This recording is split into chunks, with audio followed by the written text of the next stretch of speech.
Bienvenue à toutes et tous, mes chers collègues. Je souhaite la bienvenue en votre nom à Monsieur Roch-Olivier Mestre, président de l'Autorité de régulation et de communication audiovisuelle et numérique, plus connue sous le nom de l'ARCOM. Je vous remercie, Monsieur le Président, d'être parmi nous aujourd'hui afin de présenter le rapport d'activité 2023 de l'ARCOM. L'été dernier, l'autorité a également publié un livre blanc de la radio et un avis relatif au projet de COM, les contrats d'objectifs et de moyens de France Télévisions, Radio France et France Média Monde pour la période 2024-2028. Projets sur lesquels notre commission formulera elle-même un avis dans quelques semaines. L'actualité dans le secteur audiovisuel et numérique est donc très riche. Au cours du mois de février 2024 sont intervenus le lancement d'un appel aux candidatures pour le renouvellement de 15 fréquences hertziennes sur la TNT, une importante décision du Conseil d'État sur la portée du principe de pluralisme dans les médias audiovisuels, la pleine entrée en vigueur du règlement sur les services numériques RSN qui concerne directement l'ARCOM puisqu'elle celle-ci a été désignée coordinateur pour les services numériques au printemps dernier. Avant de vous céder la parole, Monsieur le Président, je souhaiterais vous poser quelques questions pour commencer. Le 18 juillet dernier, l'ARCOM a publié une délibération relative au respect du principe de pluralisme des courants de pensée et d'opinion par les éditeurs de services. Cette délibération est la conséquence de la décision du Conseil d'État que je viens de mentionner.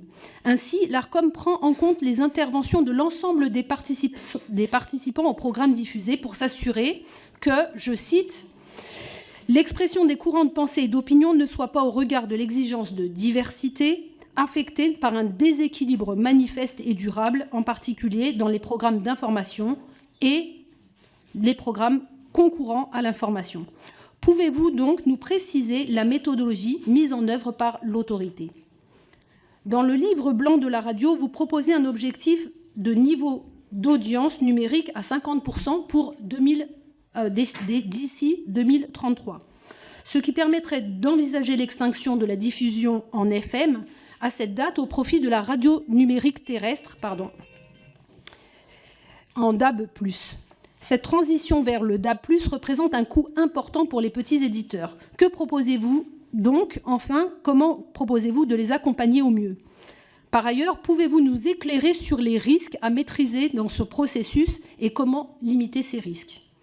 Enfin, pouvez-vous présenter à la Commission vos principales observations sur les projets de COM de France Télévisions, Radio France et France Média Monde? Deux chantiers de coopération mobilisent beaucoup d'énergie au sein de l'audiovisuel public. Premier chantier, la création d'un média global de proximité sous la marque ICI et le renforcement de France Info. Les projets de COM annoncent une nouvelle ambition pour ces deux projets, en particulier une ligne éditoriale commune et une gouvernance plus intégrée. Quelle appréciation portez-vous donc sur ces deux coopérations? Et enfin, s'agissant du financement de l'audiovisuel public, quelques pistes sont actuellement en discussion afin d'assurer un financement pérenne. Quel regard portez-vous sur ces différentes options? Monsieur le Président, je vais donc vous donner la parole pour une dizaine de minutes avant que nos échanges se poursuivent pour un jeu de questions et de réponses.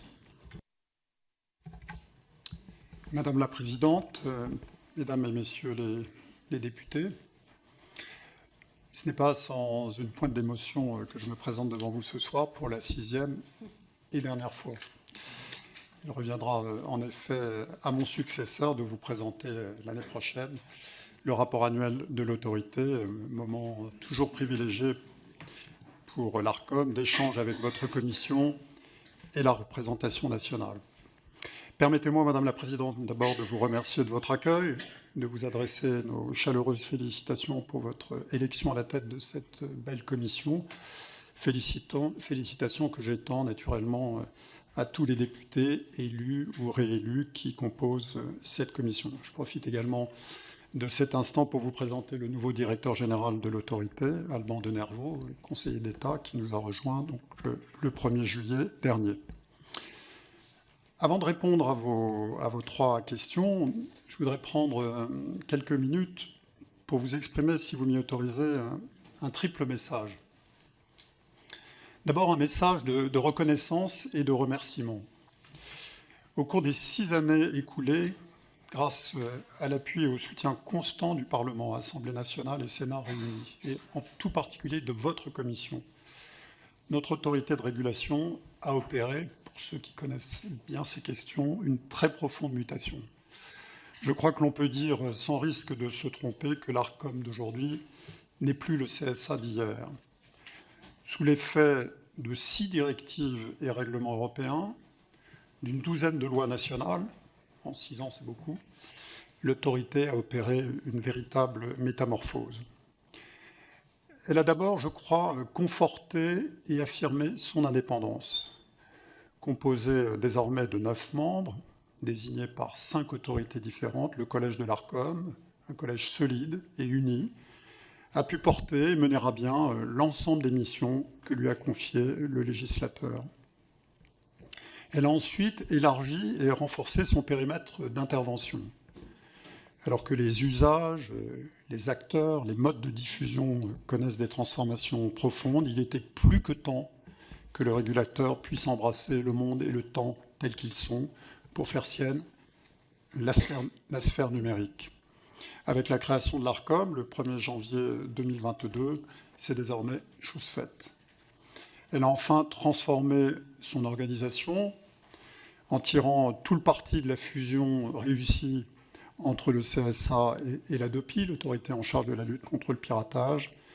L'ARCOM a pu déployer un nouvel organigramme lui permettant à la fois d'optimiser ses ressources au service de ses nouvelles et très nombreuses missions.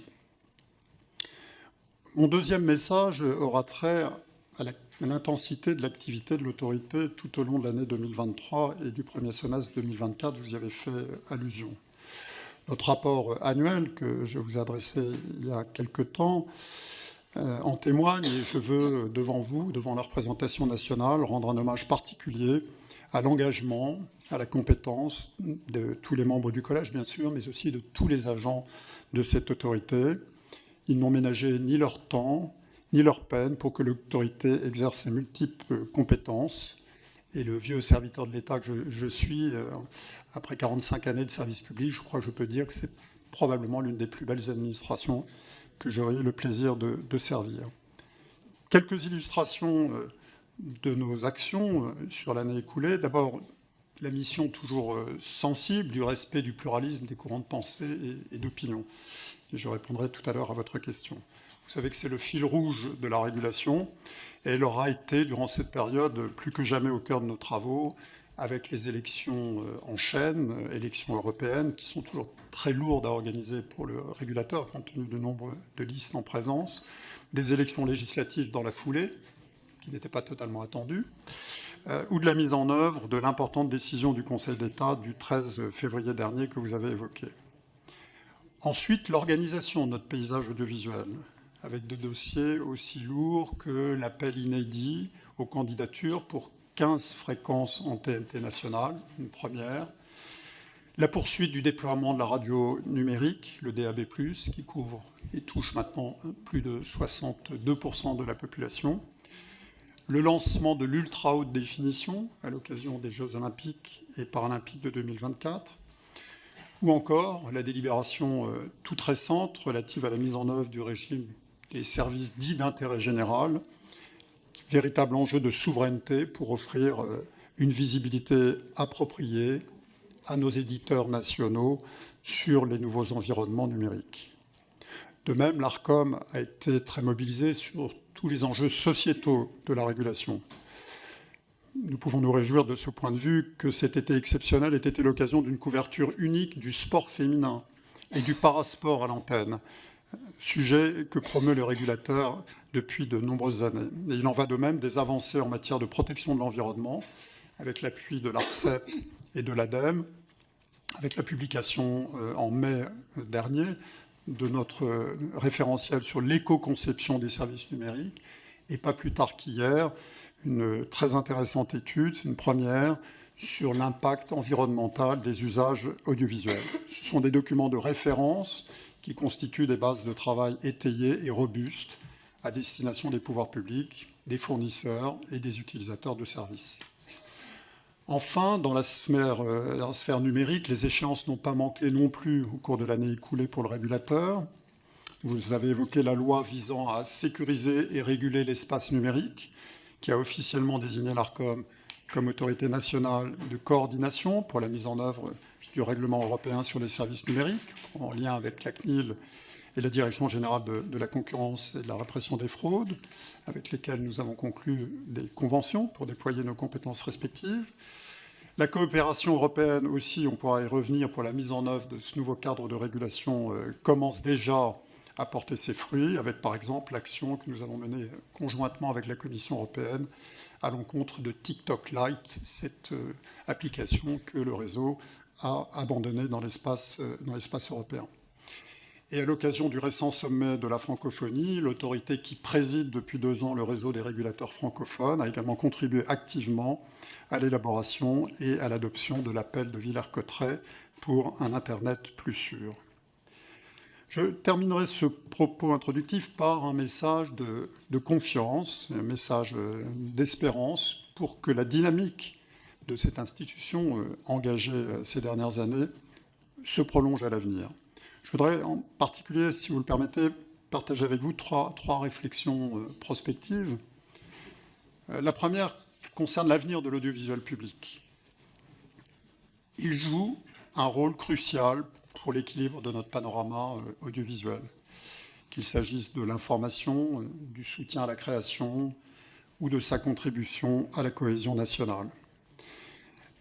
Alors que l'heure, vous le savez, est dorénavant aux médias globaux, ces groupes de médias qui englobent l'ensemble des supports, que la concurrence s'internationalise, il importe, à mes yeux, de dessiner un nouvel horizon pour ces entreprises. Celui-ci passera nécessairement par une stratégie d'ensemble. Offre de proximité, offre d'information, offre numérique, offre culturelle, reconquête du jeune public. On sait que l'audience du service public est âgée. Le service public doit rassembler ses forces, non pas pour se diluer, mais pour se fédérer. Et si ce choix n'appartient bien sûr qu'à l'État actionnaire et à vous-même, au Parlement, ma conviction personnelle est que seule une présidence commune permettra de porter cette ambition stratégique renouvelée. Le corollaire doit être de garantir au service public la ressource affectée et pérenne, seule à même d'assurer son indépendance et de lui permettre de porter dans la durée un projet d'avenir. Et je forme donc le vœu que les débats parlementaires de l'automne soient l'occasion d'ouvrir cette nouvelle perspective à nos entreprises et aux 15 000 collaborateurs qui portent les missions qui sont les siennes auprès de nos compatriotes. La seconde réflexion a trait à la place de la radio dans notre paysage médiatique. Nous avons publié, vous l'avez rappelé, Madame la Présidente, en juin dernier, un livre blanc consacré à ce média préféré des Français, celui auquel ils font le plus confiance. La diffusion numérique terrestre couvre déjà plus de 60% du territoire métropolitain et elle peut offrir à ce média de nouvelles perspectives. Notre livre blanc propose de ce point de vue une feuille de route sur 10 ans pour préparer l'avenir de ce média et sa bascule progressive vers le tout numérique. Et il nous paraît aujourd'hui essentiel que les pouvoirs publics se saisissent de ce dossier pour accompagner, comme l'ont fait nos voisins européens, tous les acteurs du secteur dans ce mouvement de transformation et de modernisation. Mesures législatives, mesures réglementaires, accompagnement financier quand cela est nécessaire, la représentation nationale et les pouvoirs publics dans leur ensemble ont un rôle essentiel à jouer pour assurer avec succès la mutation de ce média. La troisième et dernière réflexion que j'aimerais partager avec vous concerne la dynamique impulsée par les États généraux de l'information. Cette dynamique est en pleine résonance avec le récent règlement européen sur la liberté des médias. L'ARCOM a contribué de près aux travaux des États généraux par le biais de ses auditions, mais aussi par la publication de 2 études importantes, l'une sur la ressource publicitaire des médias à l'horizon 2030, qui soulève de vraies questions sur la façon dont on va financer nos médias de contenu et donc participer au débat public dans notre démocratie, et l'autre étude sur les sources d'information des Français.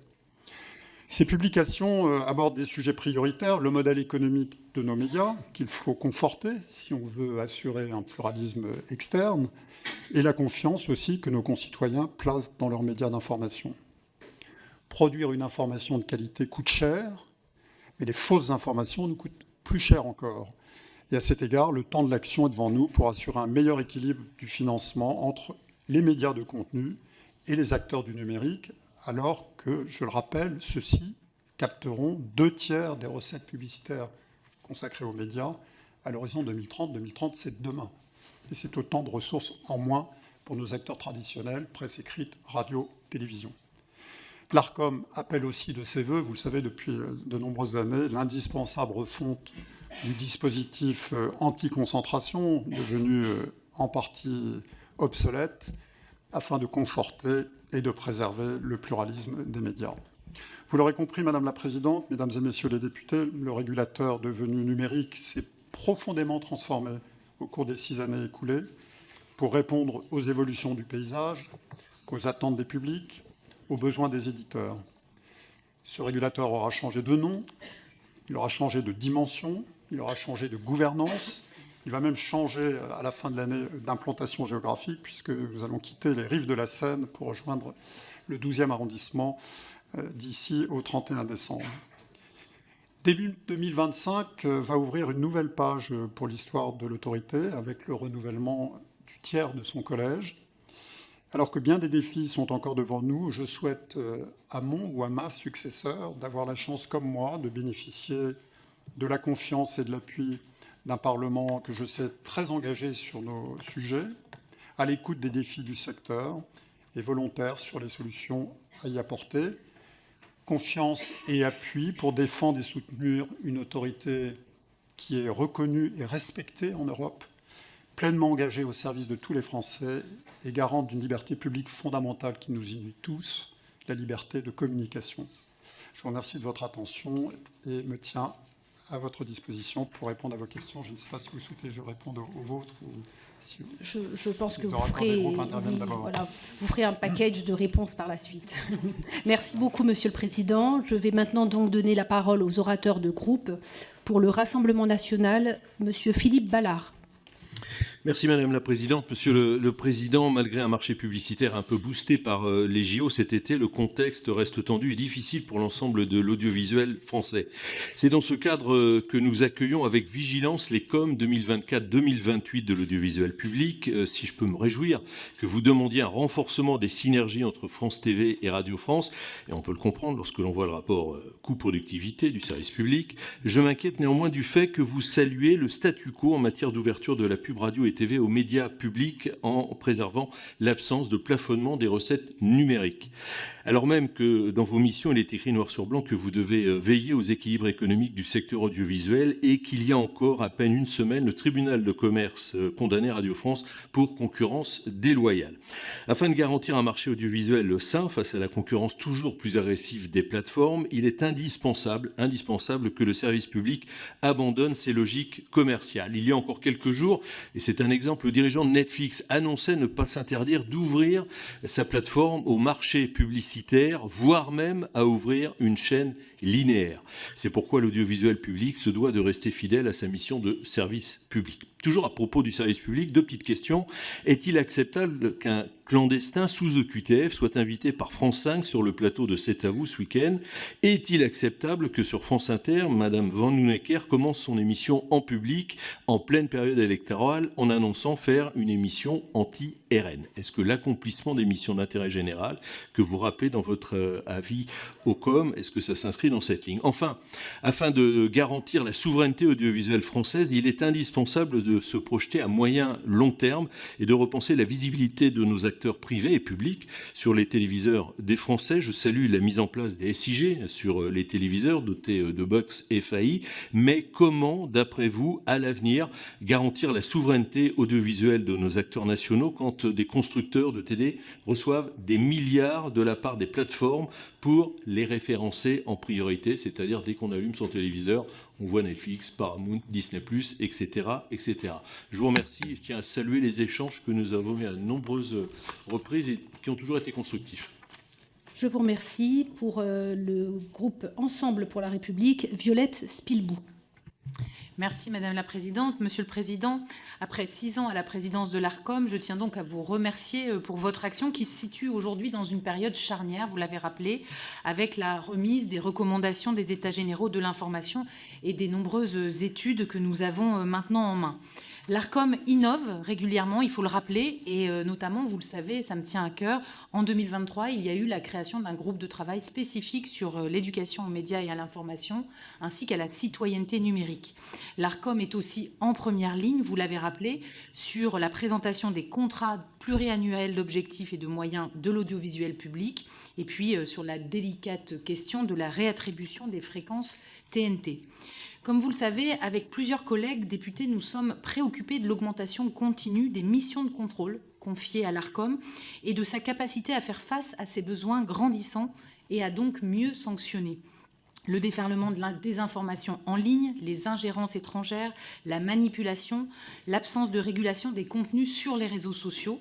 Par exemple, aujourd'hui, un nouveau champ s'ajoute à vos missions, celui du respect du pluralisme dans les extraits de débats politiques télévisés, postés par les services web des chaînes et des radios sur leurs réseaux sociaux. Comment tout surveiller, tout contrôler dans un espace numérique qui s'étend aujourd'hui à l'infini et à l'heure de l'intelligence artificielle ? Ces sujets de moyens de l'ARCOM sont cruciaux pour un accès à l'information plurielle et de qualité qui constitue, à nos yeux, une véritable urgence démocratique pour la France et où l'asymétrie entre la régulation de l'audiovisuel et celle des autres médias devient criante. Je suis profondément attachée à l'équité de traitement et on voit qu'aujourd'hui, le système ne le permet plus. Dans cette perspective, nous sommes aussi tous préoccupés par un projet de loi de finances 2025 plus que contraint, qui ne nous permettra pas de proposer d'augmentation. Donc, comment pouvez-vous interroger vos missions pour pouvoir accompagner l'élargissement des responsabilités de l'ARCOM, notamment dans l'espace numérique, simplification, efficience du contrôle, baisse des contrôles peut-être sur des médias vertueux et renforcement des sanctions sur les fake news en ligne. Je vous remercie. Je vous remercie. Pour LFI-NFP, Aymeric Caron. Merci Madame la Présidente. Monsieur le Président, vous avez a priori décidé de renouveler sa fréquence sur la TNT gratuite à la chaîne CNews. CNews qui est censée être une chaîne d'information. Or, elle ne remplit plus ce rôle puisqu'elle est devenue une chaîne d'opinion et de militantisme d'extrême droite, comme l'a pointé un rapport de Reporters sans frontières. C'est une chaîne d'opinion qui fait le bonheur d'une partie de cette assistance, même si à une époque, le RN déplorait que CNews soit, je cite, l'organe de propagande de Zemmour, au moment où ce dernier y officiait. Mais entre Zemmour et Le Pen, vous avouerez que le spectre politique est limité, ce qui constitue une infraction à l'article 231 de la Convention de la chaîne, article sur le pluralisme. L'autre problème qui en découle aujourd'hui, lorsque vous regardez CNews, c'est que vous n'êtes pas informé, vous êtes désinformé. D'abord parce que cette chaîne ne traite pas de l'actualité essentielle. Si vous avez choisi de vous informer uniquement sur CNews, vous ignorez par exemple tout de ce qui se passe à Gaza depuis un an. Les massacres de masse de civils, notamment d'enfants, n'existent pas pour CNews. Aucun mot, ou presque, sur le plus grand drame humanitaire du XXIe siècle. En revanche, celles et ceux qui appellent à la paix à Gaza sont souvent mentionnés à l'antenne, mais pour être insultés par les différents intervenants. Ne pas informer correctement, c'est une infraction aux articles 3.1.1 et 2.3.7 de la Convention. Alors de quoi parle-t-on sur CNews ? Le collectif Sleeping Giants a calculé qu'en 2023, les bandeaux titres de la chaîne ont parlé d'islam et d'immigration 335 jours sur 365. Troisième thème majeur, oui, je sais que ça vous fait plaisir. Troisième, c'est ce que je disais au début, merci de confirmer. Troisième thème majeur associé à ces deux autres dont il est censé découler, l'insécurité. Sur CNews, l'islam et l'immigration sont présentés chaque jour comme un danger pour la France, c'est même une ligne éditoriale.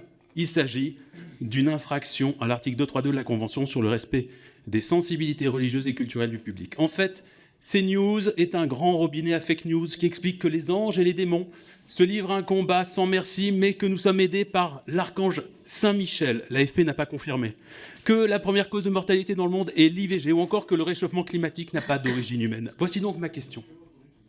Comment se fait-il que malgré vos propres sanctions répétées contre CNews, malgré l'évidence que cette chaîne trahit ses principales obligations conventionnelles, comment se fait-il que vous l'imposiez à nouveau sur la TNT, ce qui nuit par ailleurs gravement à la crédibilité de l'ARCOM ? Je vous remercie. Pour les socialistes et apparentés, Aïda Hadizadeh. Merci Madame la Présidente. Monsieur le Président, merci à nos collègues du Rassemblement national de respecter la parole de leurs autres collègues. Voilà. Est-ce qu'on peut remettre mon temps de parole ? Merci pour le respect. Votre autorité administrative est souvent comparée aux gendarmes de l'audiovisuel. Nous, il nous semble que cette comparaison ne vous déshonore pas, au contraire, mais peut-être est un peu réduite. Vous devez réguler, vous devez encadrer, vous devez protéger un bien précieux de notre démocratie, la diversité, la pluralité et la bonne information du public. Vous êtes donc garant de la bonne santé de notre démocratie. Et en cela, pour moi, vous êtes plus proche d'un médecin que d'un gendarme. Il y a des maux très graves qui menacent notre démocratie. Il y a le cancer de la désinformation qui se propage et qui est aidé par un milliardaire. L'autre cancer, c'est la concentration des pouvoirs dans les mains d'un seul homme ou de plusieurs hommes. Ça s'appelle une situation d'oligopole et c'est aussi une menace pour notre démocratie. Et l'autre cancer qui menace notre démocratie, c'est la propagation des propos haineux et violents. À tous ces mots-là, il nous semble qu'il nous faut, à l'heure actuelle, sortir de la naïveté, ouvrir les yeux. Les doses homéopathiques, qui sont les sanctions prononcées contre un milliardaire, ne sont pas suffisantes. Il faut agir plus fort, plus vite, pour guérir notre démocratie et la protéger. Un médecin ne doit pas seulement guérir, il doit aussi prévenir. Il doit vérifier et s'assurer que notre démocratie reste en bonne santé. L'autre préoccupation que j'ai soulignée, c'est l'extrême violence qui se développe. Il me faudrait presque 1 minute ici pour vous démontrer que je peux créer un compte Twitter et en quelques recherches, même une recherche, en utilisant le mot qui est le plus recherché sur le réseau social X, accéder à du contenu pornographique ultra-violent.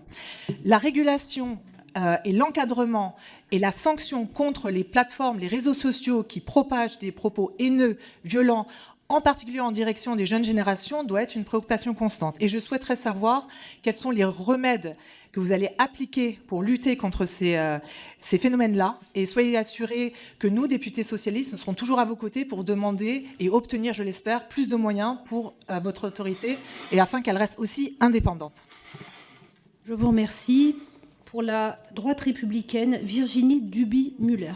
Merci Madame la Présidente. Monsieur le Président, la règle qui s'impose autant au juge qu'à l'administrateur dans le cadre de décisions individuelles est l'obligation de motivation. Dans le cadre de l'appel à candidature lancé fin février 2024 pour l'attribution de 15 fréquences de la TNT, l'ARCOM a pris une décision forte en ne renouvelant pas de chaînes. Ainsi ont été présélectionnés OFTV et Réel TV au détriment de C8 et Énergie 12. Cependant, et depuis plus de 2 mois, l'ARCOM n'a pas officiellement communiqué les raisons de ces choix. Ils ne sont pas mineurs pourtant, car de vos choix découle assez naturellement le projet poursuivi par la télévision gratuite nationale qui joue un rôle majeur d'information, de cohésion sociale et de divertissement. Or, la télévision est de moins en moins regardée par les jeunes qui s'exposent de ce fait à des médias non régulés et sources qui posent des questions. Un de vos rôles est de préserver l'attractivité de la télévision gratuite nationale auprès de tous les publics en leur assurant un accès à une offre régulée qui les divertisse, les intéresse et les représente. Ainsi, ma première question, Monsieur le Président, est en décidant de remplacer certaines des chaînes parmi les plus regardées parmi les jeunes au profit de nouvelles chaînes qui proposent une offre déjà bien représentée sur la TNT, des débats, talk-shows, reportages, ne craignez-vous pas d'entretenir à la fois la dynamique de vieillissement de l'audimat et la fuite des jeunes générations en quête de divertissement vers les réseaux sociaux que nous peinons à réguler? Et par voie de conséquence, le groupe Énergie 12 s'est récemment exprimé, déclarant que la disparition de la chaîne, de la TNT gratuite, compromettrait le modèle économique de son pôle TV et très directement celui de sa chaîne Chérie 25, pouvant nécessiter la fermeture ou la cession de cette dernière. Comment l'ARCOM évalue-t-elle les conséquences de ces décisions sur l'emploi et plus généralement d'un point de vue social et économique? Je vous remercie. Je vous remercie. Pour le groupe écologiste et social, Alexis Corbière. Merci Madame la Présidente et merci à vous, Monsieur le Président, pour votre activité, puisque c'est peut-être la dernière fois que vous êtes ici devant nous. Je tenais à vous remercier pour le travail qui est fait par vous et vos services. Mais ce remerciement va s'accompagner tout de même d'une critique et d'une question qui va dans le sens de ce qui a été déjà dit par d'autres collègues concernant, si je puis dire, le dossier CNews. Donc vous avez fait le choix de reconduire le 24 juillet l'attribution de la fréquence à CNews. Il ne s'agit pas de remettre en cause la décision d'une instance indépendante, mais plutôt de vous poser la question, qu'est-ce que c'est qui a motivé ce choix? Que les choses soient claires, je le dis à l'attention de mes collègues bruyants qui savent défendre CNews et M. Bolloré quand il le faut. Le problème n'est pas l'existence d'une chaîne à la limite d'opinion, où nous avons besoin de la liberté d'opinion. Je défends dans la presse, y compris nombre de journaux. La question, c'est la qualité de l'information. Et je dirais même que les idées nationalistes d'extrême droite peuvent au moins souffrir du fait qu'elles ne s'accompagnent pas de mensonges, à moins que ce soit leur marque de fabrique inéluctable. Mais j'y reviens. Vous-même, concernant l'Arcom, ça a été dit, vous avez infligé 6 sanctions pécuniaires à cette chaîne pour un montant de 300 000 €. Il y a eu 3 mises en demeure, 5 mises en garde pour sanctionner des manquements déontologiques, des diffusions de faux sondages, de fake news, de dissimulation d'intérêt des intervenants, absence de contradictoire, dérapage homophobe, sexiste, raciste, manque d'honnêteté de la présentation. Je rappelle juste le type de choses qui se disent sur CNews que soutiennent nos collègues. Le chroniqueur Youfa Louis Ducalme, vous allez voir, déclaré en 2022, quand le ghetto de Varsovie a été créé en 1940, c'était un lieu de contaminés, c'était un lieu hygiéniste, c'était un lieu uniquement qui était fait pour préserver du typhus. Cela se dit, et vous l'avez sanctionné à juste raison. Voilà le type de choses qui se disent au-delà des obsessions contre nos concitoyens de confession musulmane, etc. Donc la question, puisque vous avez reconduit cette chaîne, quelles dispositions vous comptiez prendre concernant le futur cahier des charges de la Convention de CNews pour qu'il respecte la loi vraiment et que vous ne soyez pas en quelque sorte condamné à multiplier les condamnations, mais que le robinet d'insanité parfois continue de se diffuser avec les impacts que cela crée pour notre débat public et notre cohésion nationale. Je vous remercie. Je vous remercie. Pour les démocrates, Erwan Balanan.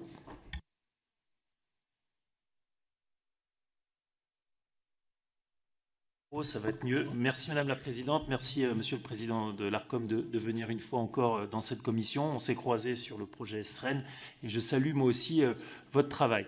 Mes chers collègues, alors il y a 2 catégories de télévision. La télévision intelligente qui fait des citoyens difficiles à gouverner et la télévision imbécile qui fait des citoyens faciles à gouverner. C'est ainsi que l'académicien Jean Guéhenno, que beaucoup ici ont des écoles, Jean Guéhenno, et à Quimperlé en particulier, résumait la télévision. Alors, si cette affirmation a le mérite de la clarté, il faut toutefois y apporter une certaine mesure. Il y a aussi la télévision intelligente qui fait les citoyens et les décideurs de demain. C'est le cas, entre autres, de l'audiovisuel public, et je dirais même que c'est son rôle. C'est étroitement lié à ce que rappelle l'avis du 24 juillet dernier au regard du rôle essentiel joué par l'audiovisuel public dans l'élaboration d'une offre d'information de référence, dans la promotion de la diversité culturelle et dans l'accès à la culture, au savoir et à la connaissance. C'est d'autant plus essentiel que nous sommes dans une époque de profonde mutation. Et je m'arrêterai aujourd'hui sur une en particulier, le changement climatique et son appréhension. Si 90% des Français considèrent que nous sommes en train de vivre un changement climatique, seuls 11% se déclarent tout à fait informés sur le changement climatique et sur ses conséquences. Vous venez de nous dire que votre préoccupation à mesurer l'impact de l'audiovisuel sur le climat. On peut aussi inverser l'équation et se dire que l'audiovisuel doit avoir un impact bénéfique sur l'accompagnement aux grandes mutations environnementales et climatiques à venir. Il est donc indispensable que le service public en tienne compte et il est heureux que l'avis du 24 juillet le précise. Au sein d'un groupe transpartisan et avec notre collègue Stéphane Delautrette, nous avons travaillé sur des règles nouvelles qui pourraient renforcer le rôle de l'audiovisuel dans la diffusion d'une information de qualité autour des enjeux climat. En attendant que cette proposition de loi soit peut-être examinée, le groupe démocrate souhaiterait à ce titre vous interroger et sur l'opportunité de rendre obligatoire et opposable les contrats climat déjà développés par certains médias. Je vous remercie. Pour le groupe Horizon et Indépendants, Isabelle Roche. Merci Madame la Présidente. Monsieur le Président, merci pour vos propos liminaires et surtout pour la qualité des documents produits à l'appui de cette audition. L'année a été marquée par des dossiers importants pour l'Arcom, tels que le renouvellement des autorisations de TF1 et M6 sur la TNT, l'expansion de la radio numérique terrestre et la préparation à l'ultra haute définition pour France 2 et France 3, comme vous nous l'avez rappelé. Et en prononçant des sanctions fortes contre la chaîne C8, elle a aussi démontré aux Françaises et aux Français qu'elle pouvait avoir la main ferme lorsque les obligations du cahier des charges pour la diffusion numérique terrestre ne sont pas respectées.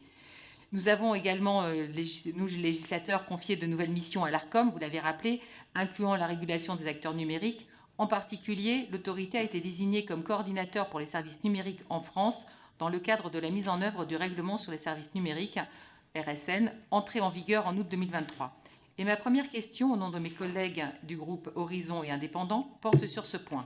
Pouvez-vous nous détailler comment l'autorité a concrètement mis en œuvre ces tâches ces nouvelles missions en termes d'organisation interne, de partenariat extérieur et de coopération avec les autres pays européens, et surtout continuera de poursuivre ses missions avec les budgets qui lui sont alloués. Et en plus de cela, l'ARCOM a élargi son champ de régulation, notamment à la lutte contre les fausses informations, cela a été beaucoup rappelé, et comme vous le savez, les États généraux de l'information ont notamment recommandé de faire de l'éducation à l'esprit critique et aux médias une priorité et de neutraliser la désinformation par une sensibilisation préventive à grande échelle. À cet égard, le rôle des médias, en particulier les médias publics, est essentiel, et nous sommes nombreux à l'avoir rappelé. Ils contribuent à construire une citoyenneté numérique éclairée, fondée sur la confiance que leur accordent les Françaises et les Français. Les contrats d'objectifs et de moyens vous semblent-ils suffisamment précis et ambitieux dans ce domaine? Je pense notamment aux synergies construites entre France Télévisions et Radio France concernant l'agence de vérification des faits. Et pourriez-vous donc nous détailler les coordinations et la gestion commune sous la marque Vrai-Faux que l'autorité appelle de ses vœux? Je vous remercie. Je vous remercie. Pour le groupe GDR, Soumia Bourouard. Merci Madame la Présidente, Monsieur le Président.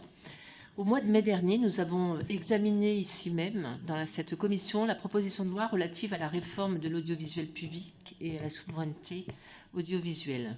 Cette proposition de loi prévoyait la création d'une structure commune de gouvernance aux sociétés de l'audiovisuel public, préparant leur prochaine fusion au sein de la société France Média. Ce texte comportait également des propositions visant à assurer le financement du service public audiovisuel à travers un prélèvement sur les recettes de l'État. C'est sur cette question du financement que je souhaiterais vous interroger. En effet, plusieurs propositions de loi ont été déposées au Parlement dans le but d'assurer un financement à travers un prélèvement sur recettes de l'État ou encore de pérenniser le mode de financement actuel.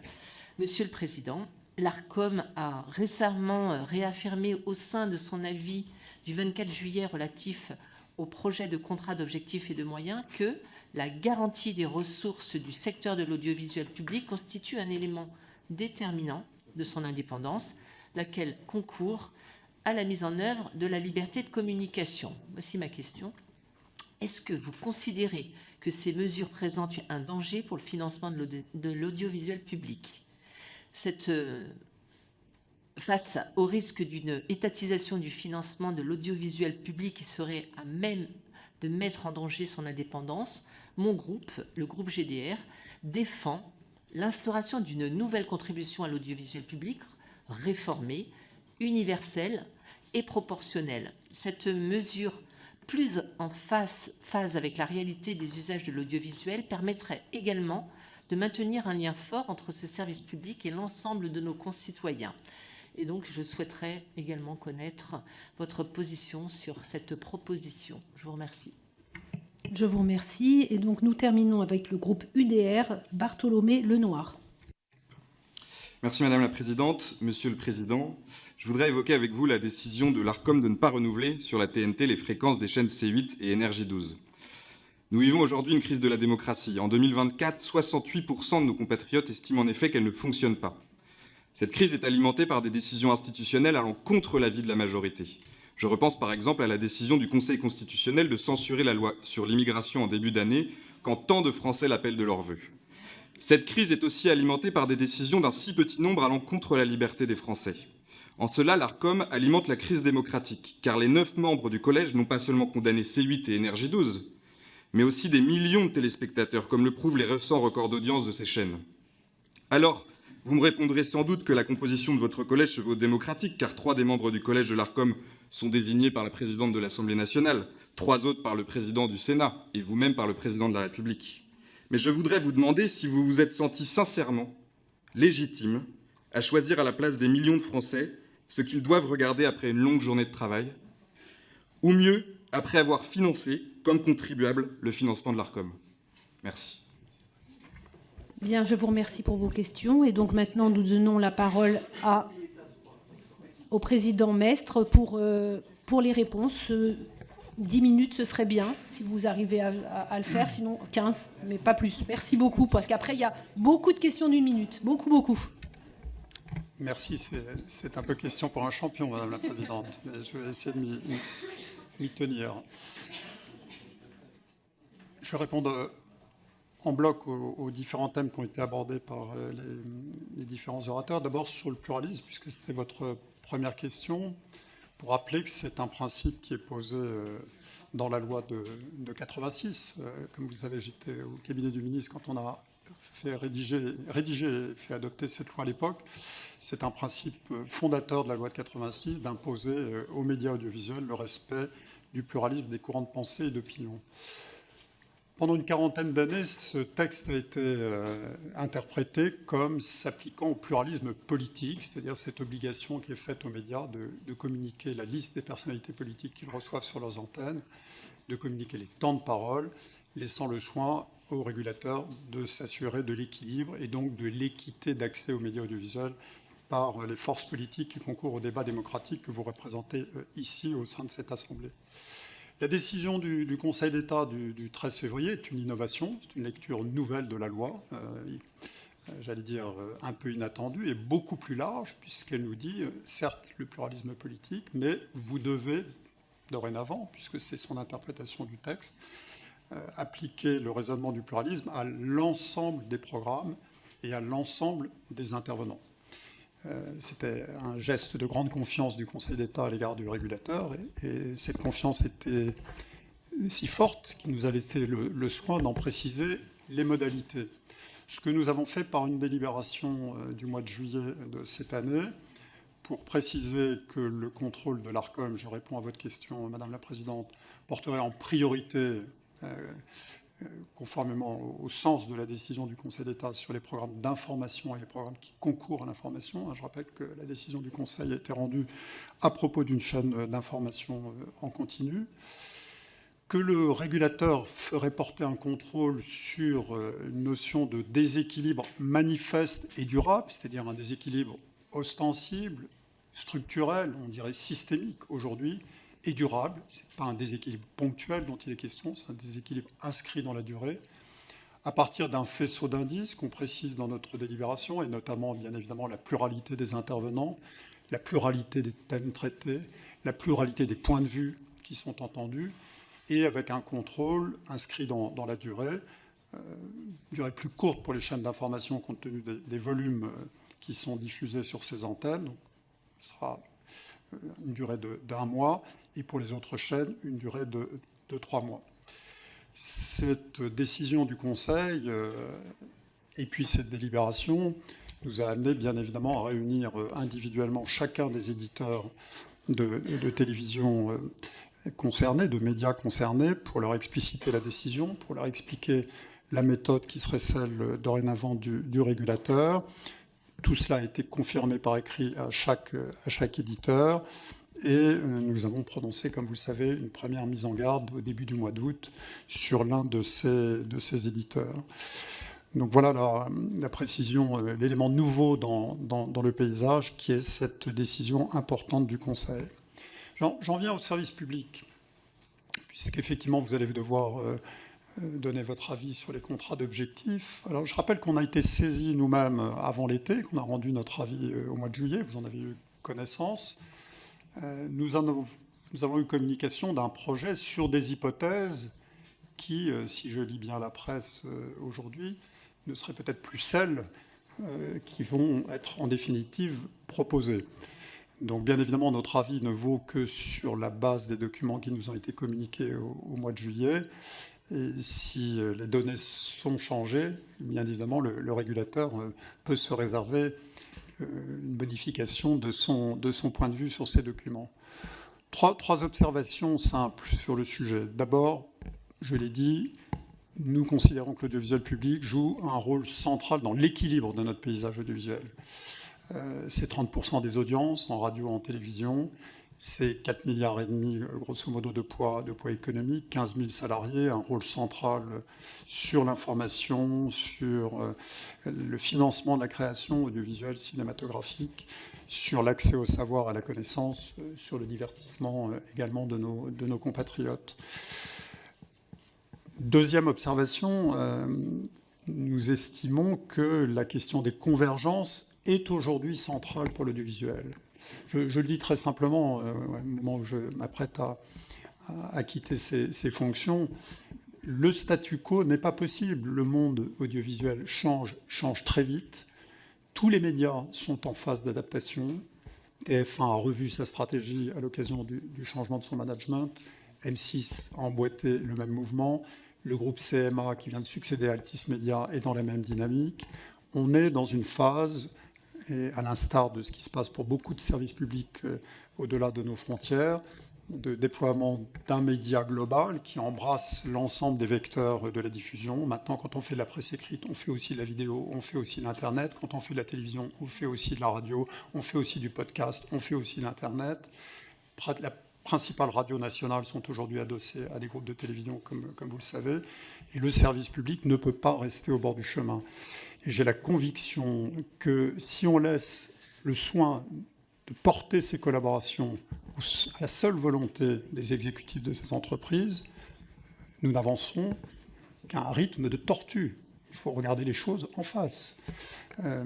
C'était l'objectif des contrats d'objectifs qui se terminent avec un tronc commun de convergence et puis des axes spécifiques pour chacune des entreprises. Certes, on a avancé. Certes, il y a des matinales communes entre France Bleu et France 3. Je ne dis pas que rien n'a été fait, mais si on veut renouveler la stratégie du service public, il faut une vision globale, et ça passe par un pilote dans l'avion.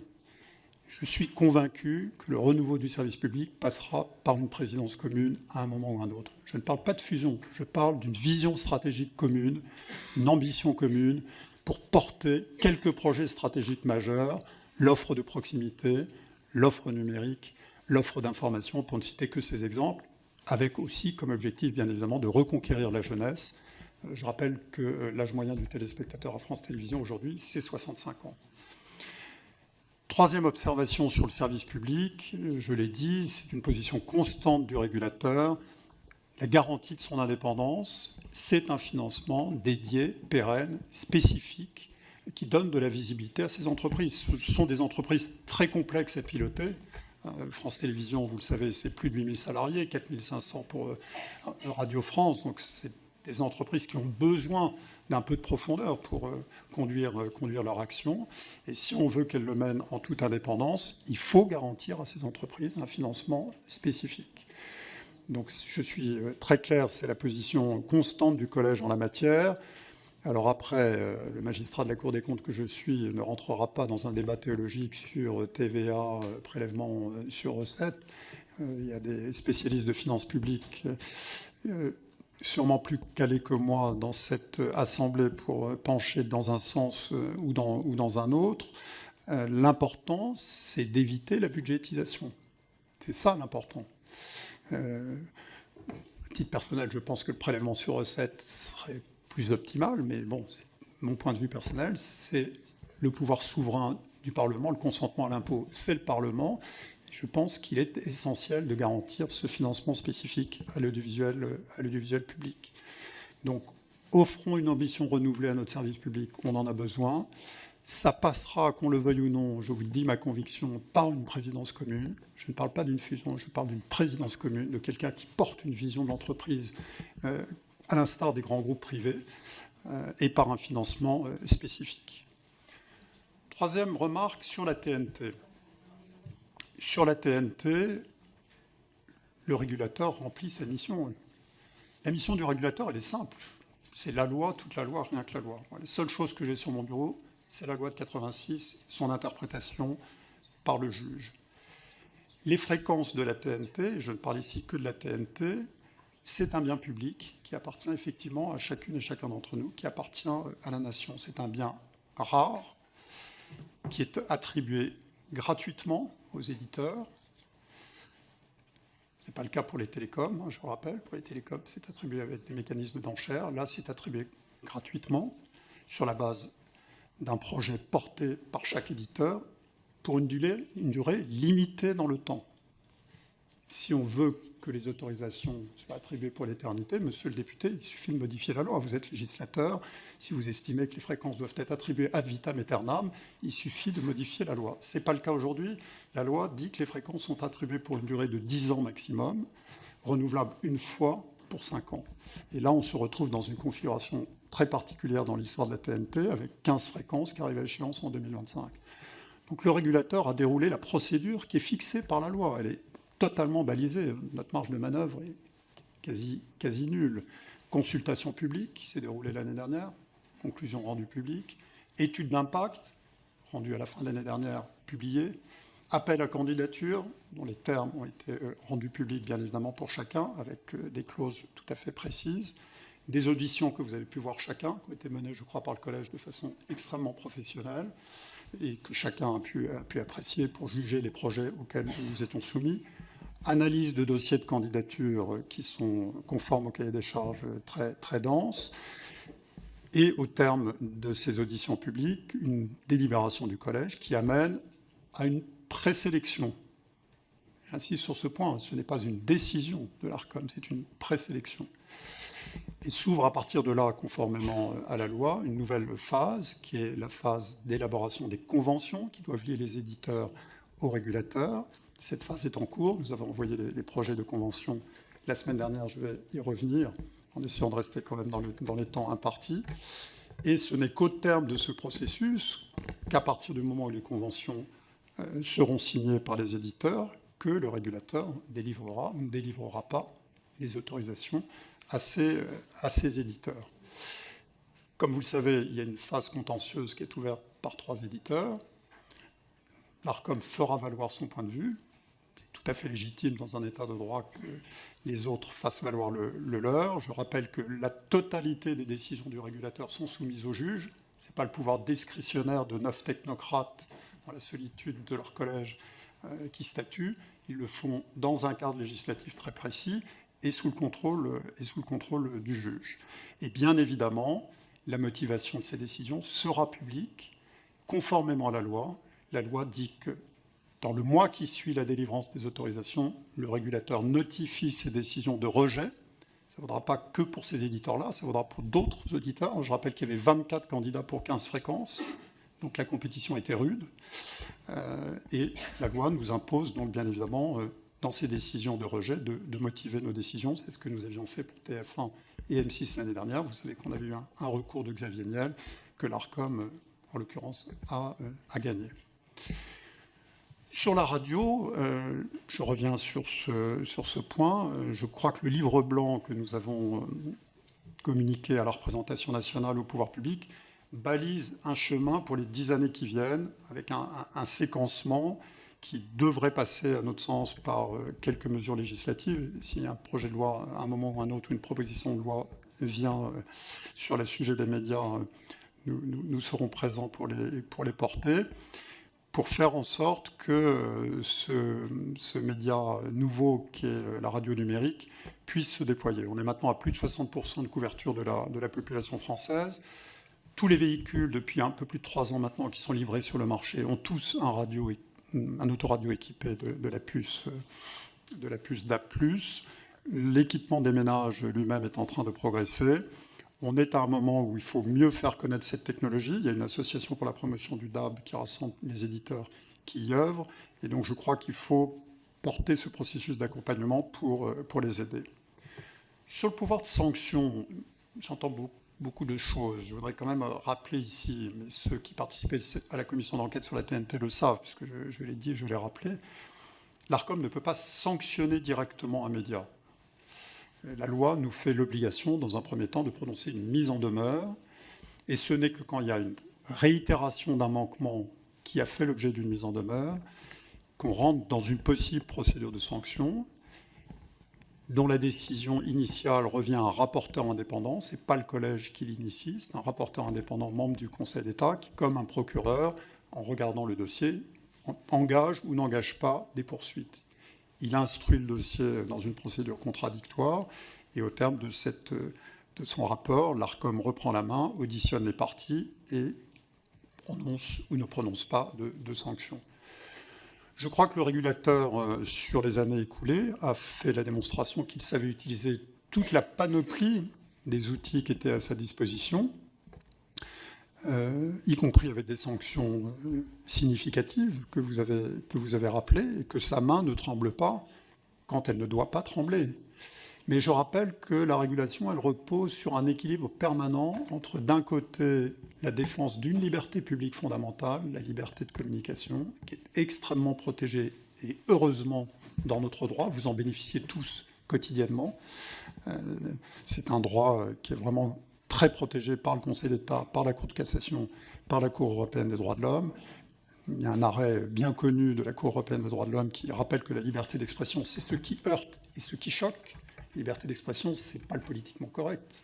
La liberté d'expression, c'est l'art de la conversation. C'est ça qui fonde la démocratie, par définition.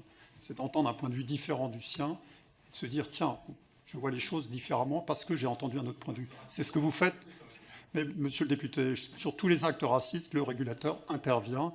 Et les sanctions que vous avez rappelées, c'est bien le régulateur qui les a prises. Non, mais j'ai entendu votre question, je vous réponds. Le régulateur, sur des incitations à la haine, sur des propos racistes, sur des propos antisémites, a été extrêmement présent sur la durée de mon mandat. Mais j'ai eu à cœur constamment de préserver la liberté d'expression. Et ça fait partie de la mission de cette autorité et de la noblesse de sa mission.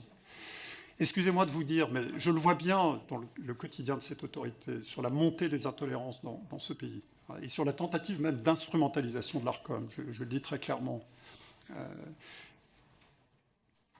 Tout n'est pas autorisé à la télévision, tout n'est pas autorisé sur la radio.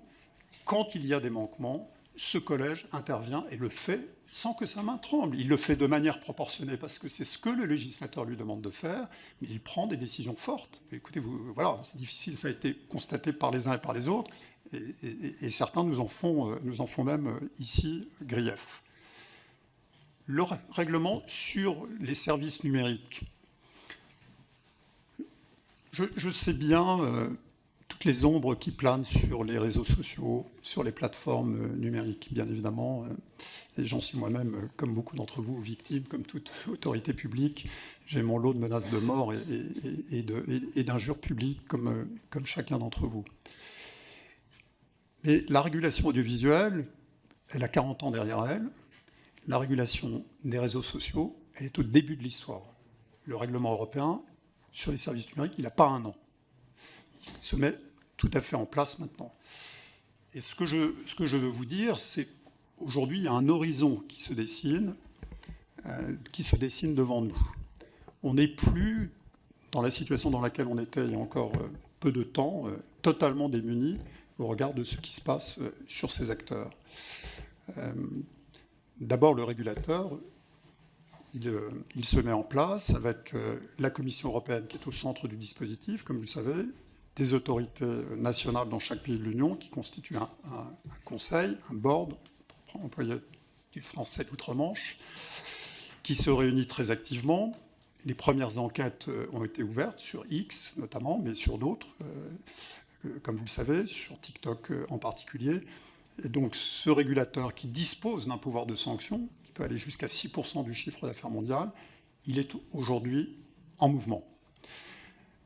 Deuxième remarque, sur les éléments les plus graves, je pense l'incitation au terrorisme, je pense au contenu pédopornographique.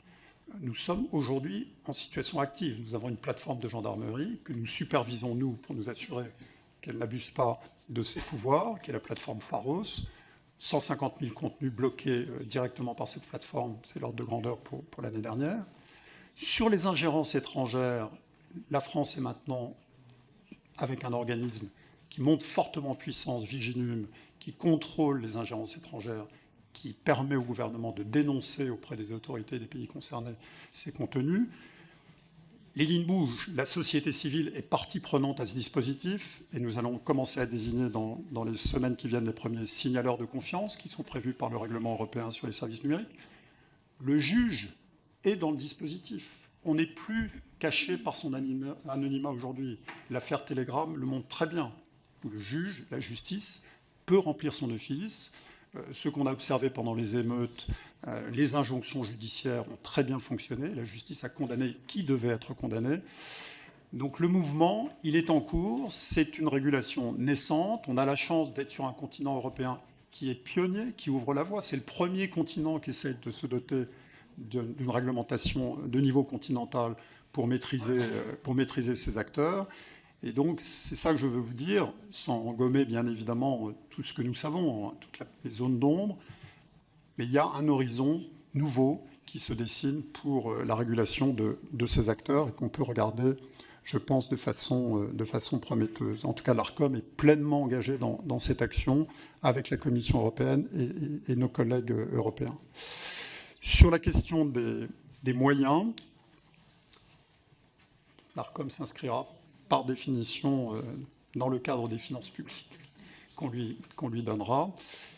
Grâce à vous, en 2023 et sur la loi de finances 2024, l'autorité avait été confortée avec, vous l'avez compris, un champ de mission qui s'est considérablement développé ces dernières années.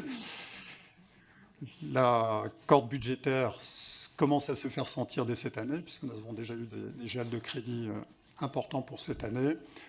Nous devons financer sur nos propres ressources le déménagement de l'autorité et des travaux attenants. Donc on financera par prélèvement sur notre fonds de roulement cette année. Donc on respectera bien sûr le cadre des finances publiques.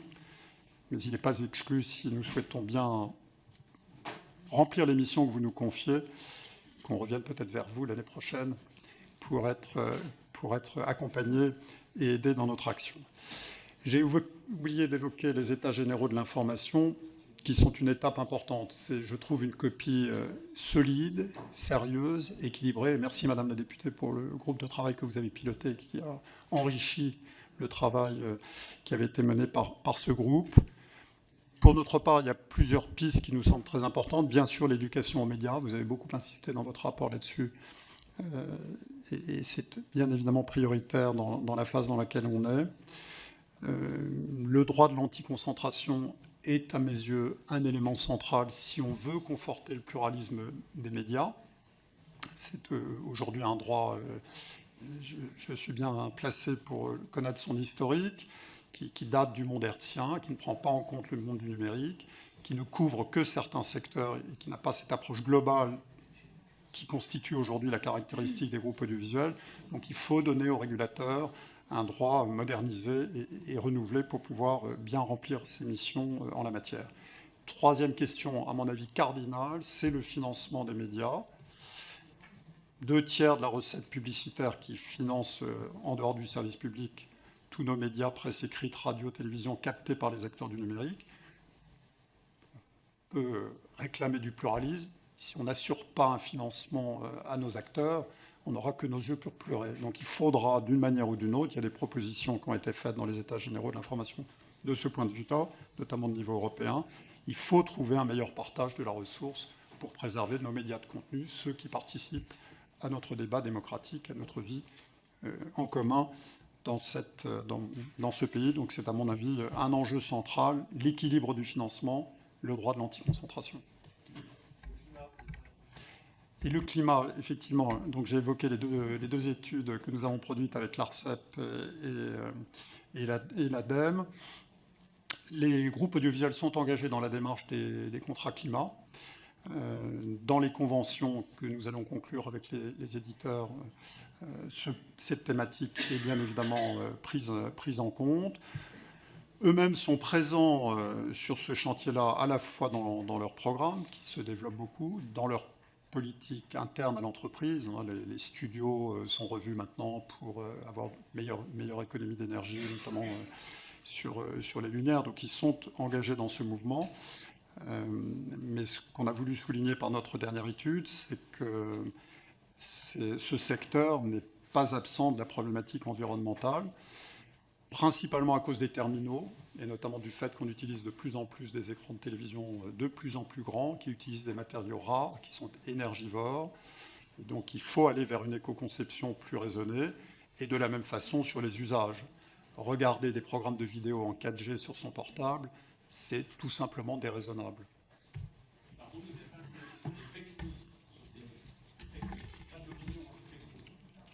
Les faits. Excusez. Bien, si vous le voulez bien, on va passer aux questions de 1 minute. Vous avez à loisir de reposer la question. Et donc nous passons donc maintenant aux questions de 1 minute. Et Monsieur le Président de l'ARCOM aura loisir de répondre à vos questions, puisque il a quand même pris 25 minutes pour être le plus exhaustif possible. Pour le groupe RN, Caroline Parmentier. Merci Madame la Présidente. Monsieur le Président, retirer sa fréquence TNT à C8 en laissant 500 salariés sur le carreau a été perçu par de nombreux Français comme une décision politique et un acharnement contre Cyril Hanouna. Ces chaînes avaient été menacées directement par l'ex-ministre de la Culture, Rima Abdul Malak. Où est le respect de l'indépendance et de la pluralité des médias quand le ministre de la Culture les menace directement sous prétexte qu'ils agacent le pouvoir en place? À l'inverse, je crois que les Français devraient pouvoir exiger des médias publics, alors qu'ils les financent eux-mêmes sans en avoir le choix, une certaine retenue, un effort de pluralisme et une certaine neutralité, alors qu'ils supportent de leur part un militantisme de gauche décomplexé. Monsieur le Président, après C8, pouvez-vous dire aujourd'hui devant cette commission si la chaîne CNews est désormais menacée? Les Français qui apprécient sa liberté de ton et d'expression et l'ont placée première chaîne d'information devant BFM TV ont le droit de savoir. Je vous remercie. Pour le groupe EPR, Bertrand Sort. Merci Madame la Présidente. Monsieur le Président, le 3 octobre dernier, l'ARCOM a publié son rapport d'application de la délibération du 17 mai 2017 relative à la lutte contre le dopage et la protection des personnes pratiquant des activités physiques et sportives au titre des exercices 2022 et 2023. En effet, depuis février 2012, la loi visant à renforcer l'éthique du sport et les droits des sportifs dispose désormais que les services de télévision qui diffusent des programmes sportifs contribuent à la lutte contre le dopage et à la protection des personnes pratiquant des activités physiques et sportives, notamment en diffusant des programmes relatifs à ces sujets. Cette disposition est essentielle, notamment cette année olympique, et les chaînes de télévision avaient toutes un rôle à jouer dans la diffusion des messages de lutte contre le dopage pour promouvoir un sport propre. Dans ce rapport, il est fait état qu'en 2023, sur les 36 chaînes nationales assujetties à la délibération, 28 ont pleinement appliqué celle-ci, 6 l'ont appliquée partiellement et 2 ne l'ont pas respectée. Donc, on en conclut que les chaînes de télévision ont en grande majorité respecté la loi. Cependant, comment expliquez-vous les manquements de celles qui ne l'appliquent que partiellement, voire pas du tout, et quelle démarche l'ARCOM peut-elle mettre en œuvre pour faire appliquer cette loi? Je vous remercie. Bien, je vous remercie. Pour les socialistes, donc Emmanuel Grégoire. Ah non, d'abord il y a Raphaël Arnaud, pardon, pour le groupe des Insoumis. Mais prépare-toi. Merci Madame la Présidente. Monsieur le Président de l'ARCOM, je me permets d'insister sur les plateaux du milliardaire Vincent Bolloré, car ce qu'il se déroule ont une répercussion directe dans nos rues et sur nos vies. Quelques jours avant le match France-Maroc lors de la Coupe du Monde, sur CNews, tous promettaient la guerre civile, dont Jordan Bardella ou Éric Zemmour. Au même moment, s'organisaient des attaques racistes coordonnées qui ont frappé simultanément des dizaines de villes en France, alors que Français et Marocains souhaitaient faire la fête ensemble. Plus grave encore, les tribunes offertes à Renaud Camus et sa théorie du grand remplacement, qui, on le rappelle, est une théorie complotiste qui puise ses sources dans l'antisémitisme le plus crasse. C'est cette théorie qui a motivé directement Brenton Tarrant, qui a mené le double attentat islamophobe sur des mosquées en Nouvelle-Zélande en 2019 et qui a fait 51 morts. Ces théories continuent à motiver des militants d'extrême droite à passer à l'action terroriste. Monsieur le Président de l'ARCOM, lors de vos décisions, prenez-vous en considération la dangerosité concrète de certains programmes, ainsi que les propos complotistes et racistes sur ces chaînes et les fake news systématiquement promulguées sur ces chaînes? Je vous remercie. Donc Emmanuel Grégoire. Merci beaucoup Madame la Présidente. Monsieur le Président, ravi d'être avec vous aujourd'hui. 2 sujets sur lesquels je voulais vous interroger. Le premier, c'est dans le cadre des COM concernant les fréquences TNT ou évidemment sur le service public, la question de la protection des créations musicales originales. Je pense qu'il faut faire attention à ce que les musiciens, les compositeurs puissent avoir des débouchés dans les créations, là où la tendance peut être parfois de réutiliser des œuvres dont on a déjà les droits. Et le deuxième est un sujet évidemment au cœur d'échanges réguliers et de cette commission et de l'ensemble des acteurs. Il s'agit de la question de la souveraineté des plateformes de diffusion, une révolution engagée depuis de nombreuses années, mais dont la tendance s'accroît. La captation de valeur par un nombre extrêmement minoritaire d'acteurs pose une question évidemment de répartition de la valeur et deuxièmement une question de souveraineté pour l'Europe et peut-être encore plus pour la France. Je vous remercie. Ensuite, nous avons Frédéric Meunier. Merci Madame la Présidente. Monsieur le Président, nous avons compris que vous avez sanctionné la chaîne CNews, peut-être trop pour certains, pas assez pour d'autres. Puis dans le cadre de la présélection des candidats au service de la TNT, vous avez écarté la chaîne C8 et NRJ12. Tout ceci concerne des chaînes privées. Or, en novembre 2023, sur la chaîne TV5 Monde, vous avez estimé que le journaliste Mohamed Kassi n'avait pas commis de faute lors d'une interview du porte-parole de l'armée israélienne, quand le journaliste avait demandé à son interlocuteur de clarifier si l'armée d'Israël se comportait comme le Hamas. L'officier, d'ailleurs, est parti et a quitté l'interview. La rédaction de l'information avait désavoué son journaliste. Vous n'avez constaté aucun manquement. Ou plus récemment, le 3 octobre 2024, France Info recevait l'ambassadeur du régime iranien. Ce dernier annonçait librement, et sans être contredit non plus par l'animateur, que le Hamas est un mouvement de résistance palestinien et que Nasrallah, leader du Hezbollah, est un homme respecté dans le monde. Là encore, l'ARCOM ne s'est pas prononcé. Alors, Monsieur le Président, y a-t-il une préférence du public sur le privé et comment accepter et comment l'ARCOM peut tolérer qu'un membre de la République islamique qui fait l'apologie du terrorisme soit invité dans un média public français? Je vous remercie. Je vous remercie. Ensuite, nous avons Jérémy Patrier-Létus.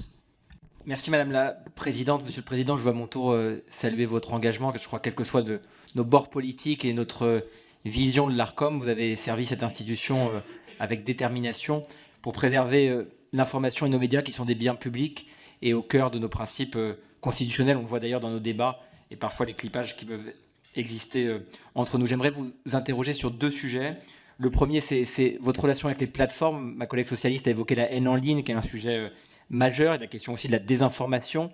On voit bien que dans cette lutte contre la haine en ligne et la désinformation, les plateformes ont un rôle majeur. On sait que pour certaines, elles n'ont que très peu de modérateurs francophones. Puisque vous quittez cette institution et que vous avez une parole libre aujourd'hui, voilà, avoir votre vision aussi de cette relation de l'ARCOM avec les plateformes et de votre rôle. La deuxième question, c'est sur l'équité qui doit exister entre nos médias privés et publics. On voit des coms aujourd'hui de 17 pages, 18 pages, des conventions avec des acteurs privés qui parfois font 180 pages. Or, ce qui compte, c'est l'équité entre les acteurs. Et donc, est-ce que les conventions avec les acteurs de privés ne sont pas trop importantes?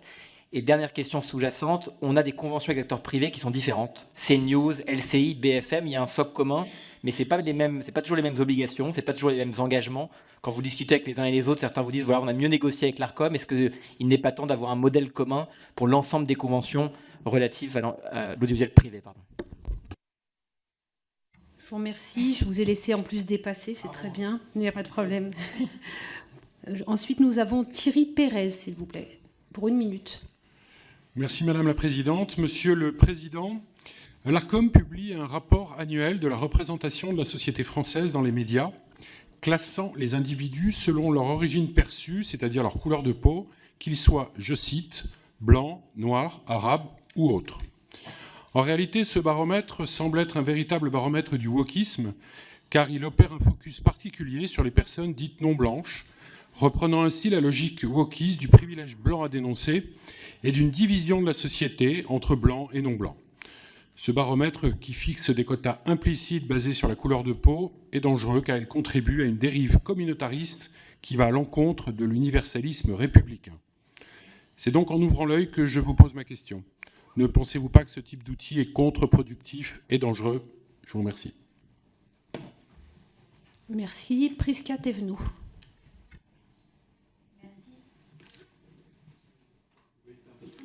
S'il vous plaît. Merci.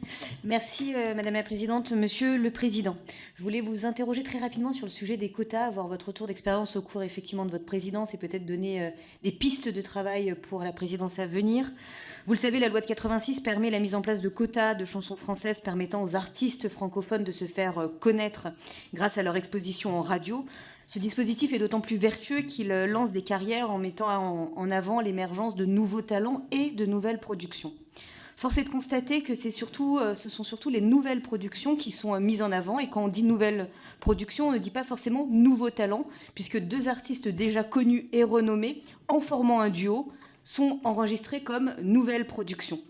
Et donc, l'enjeu que nous avons aujourd'hui ensemble, au lendemain du sommet de la francophonie, est peut-être de savoir, de travailler, à voir comment nous pourrions mettre plus en avant nos jeunes talents francophones dans ce dispositif des quotas de chansons françaises. Merci.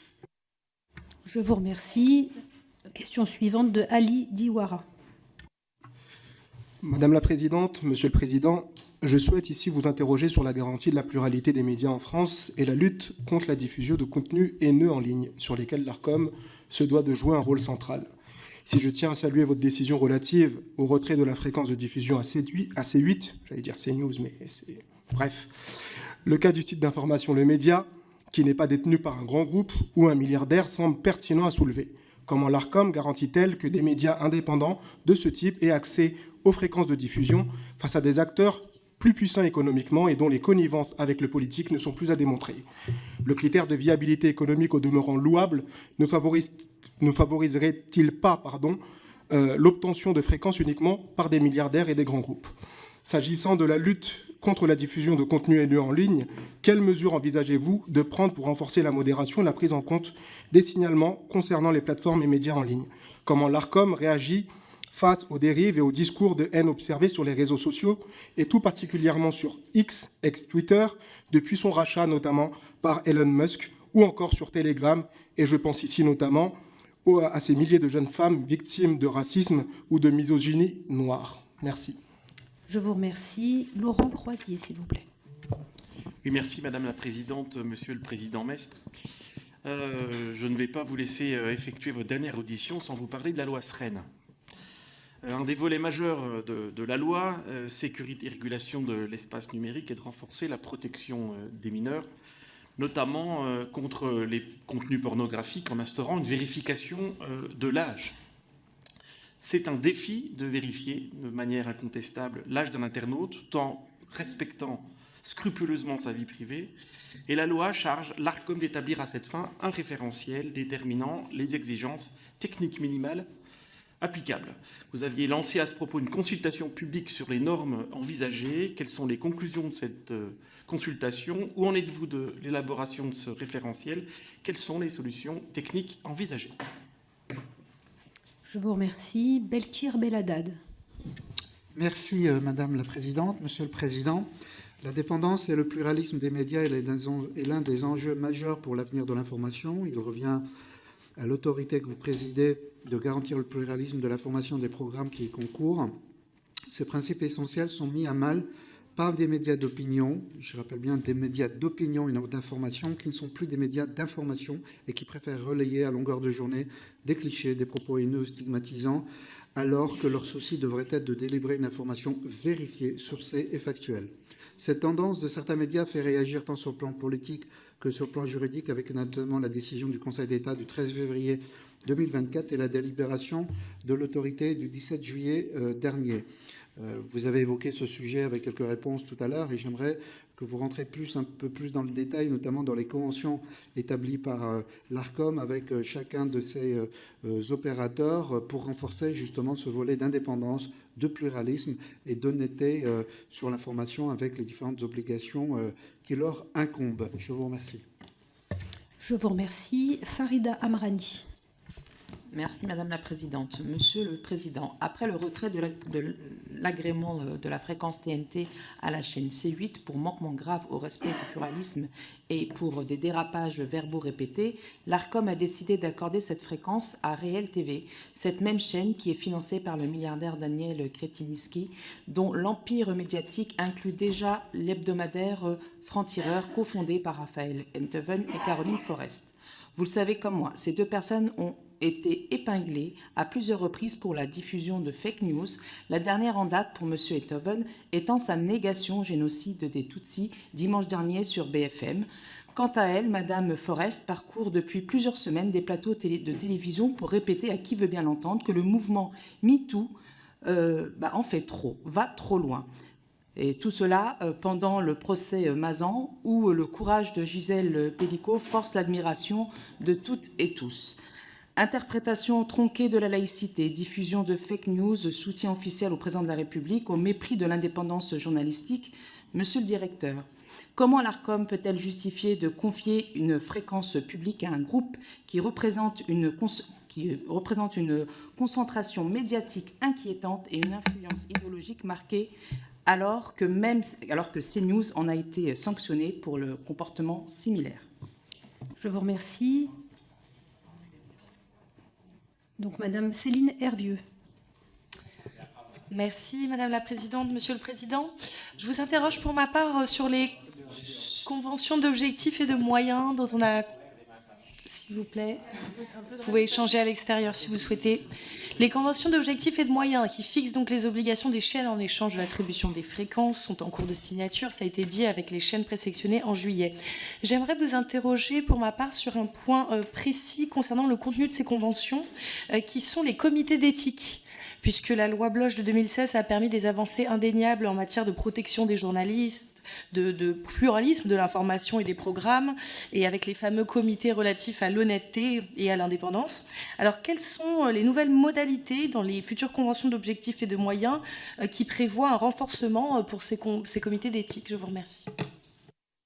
Je vous remercie. Géraldine Barnier, s'il vous plaît. Oh, alors c'est Bagné. Pardon, Géraldine. Géraldine Bagné. Merci.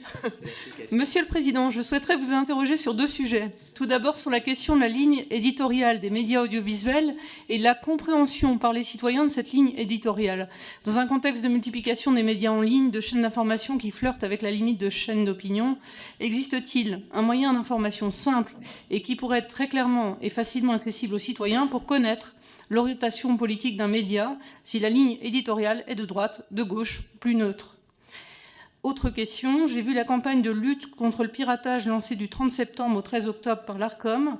Est-il prévu que cette campagne soit reprise de façon massive et concomitante dans l'éducation nationale, notamment via l'EMC, l'éducation morale et civique?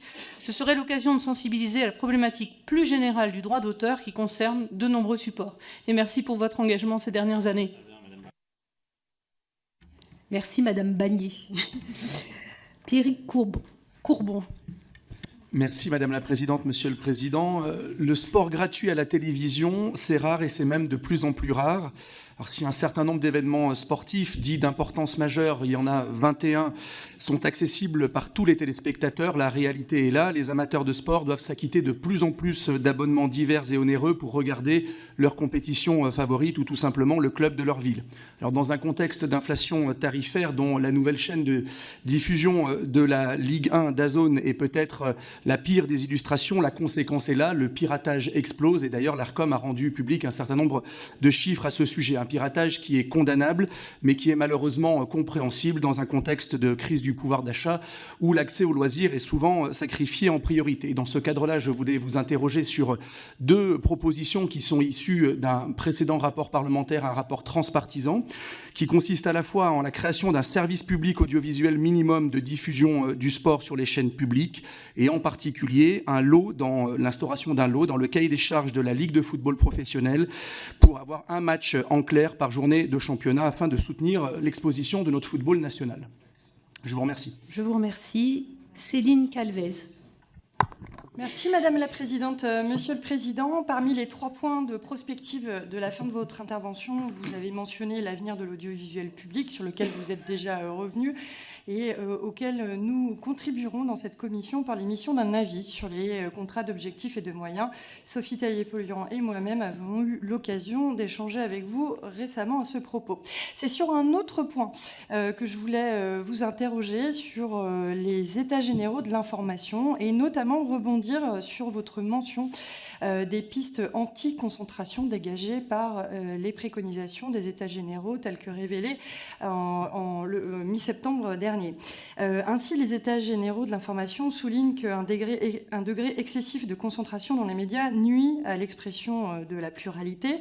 Alors, comment déterminer un seuil unique et plurimédia? Et pour aller plus loin, comment procéder à un examen à 360 degrés du pluralisme? Quels sont les prérequis technologiques ou réglementaires ou législatifs? Et puis, quel rôle pour l'ARCOM dans celui-ci? Je vous remercie. Dernière question, Béatrice Piron. Merci Madame la Présidente. Monsieur le Président, 2 ans et demi après les sanctions européennes visant la chaîne RT, anciennement Russia Today, elle continue à diffuser sa propagande en contournant les restrictions avec une facilité déconcertante. alors que cette dernière a été sanctionnée pour son rôle dans la désinformation orchestrée par le Kremlin, il est toujours possible, en quelques clics, d'accéder à ces programmes en la cherchant simplement sur n'importe quel moteur de recherche. Ce problème a déjà été soulevé par Radio Free Europe, Radio Liberté en février dernier, et plus récemment, Thibault Brutin, directeur général de Reporters sans frontières, a également tiré la sonnette d'alarme. L'ARCOM, en tant que régulateur, joue un rôle essentiel pour veiller à l'application stricte des sanctions nationales comme européennes. Envisagez-vous de faire appliquer avec fermeté, urgence, efficacité les sanctions de l'Union européenne contre la chaîne RT et bloquer plus efficacement l'accès aux sites miroirs et autres plateformes numériques diffusant RT? Merci. Bien, nous avons fini avec les questions. Donc, nous donnons maintenant la parole à Monsieur Mestre, président de l'ARCOM, qui a un challenge, pouvoir répondre à ces 16 ou 17 questions en un temps imparti d'une quinzaine de minutes. Merci.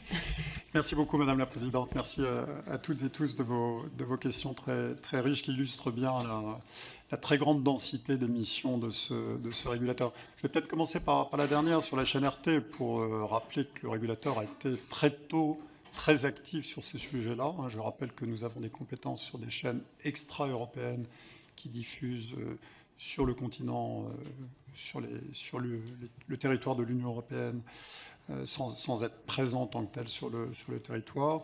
Et donc, d'une part, nous avons exécuté très vite le paquet de sanctions, pour reprendre l'expression, décidé par l'Union européenne, pardon. Et d'autre part, nous avons mis en demeure très tôt Eutelsat pour qu'il bloque la diffusion de plusieurs chaînes qui étaient en infraction avec les dispositions qui sont en vigueur sur le territoire de l'Union, plusieurs chaînes russes. Il y avait en quelque sorte un peu un trou dans la raquette que la loi SREN, qui a été évoquée par ailleurs, sur laquelle je vais revenir, a permis de combler sur qui était compétent pour intervenir sur des reprises de ce signal, notamment sur Internet. Nous nous sommes entretenus pas plus tard qu'hier avec les représentants de Reporters sans frontières, et grâce aux nouvelles compétences que la loi SREN nous a données, nous sommes d'ores et déjà en action. C'est l'occasion pour moi, monsieur le député, de vous répondre sur notre compétence sur la protection des mineurs. Ce chantier de la protection des mineurs à l'égard des sites pour adultes est un chantier particulièrement complexe. Il y avait, comme vous le savez, une première loi de 2020 sur les violences conjugales qui nous a donné des compétences en la matière que nous avons utilisées, donc mise en demeure de ces sites et demande de mesures de blocage au juge judiciaire.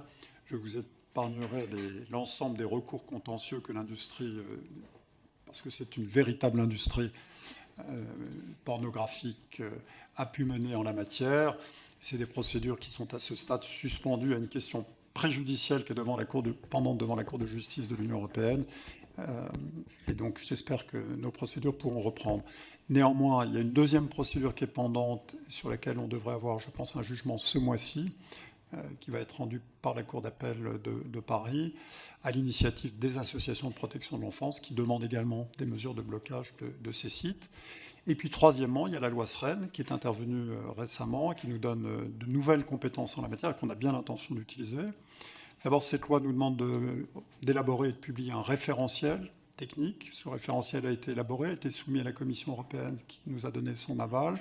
Conformément à la loi, on l'a soumis à la CNIL, qui nous a donné également un avis favorable sur le texte. Et sans dévoiler le secret, il n'est pas exclu qu'on adopte définitivement ce référentiel demain et qu'il soit rendu public dans la foulée. La loi prévoit ensuite un délai de 3 mois après la publication de ce référentiel. Et ensuite, nous pourrons entrer dans les procédures de mise en demeure des sites et de blocage, puisque la loi SREN nous donne une compétence d'ordonner nous-mêmes le blocage, comme pour le piratage. Et voilà. Mais on aura probablement quelques épisodes de contentieux en la matière.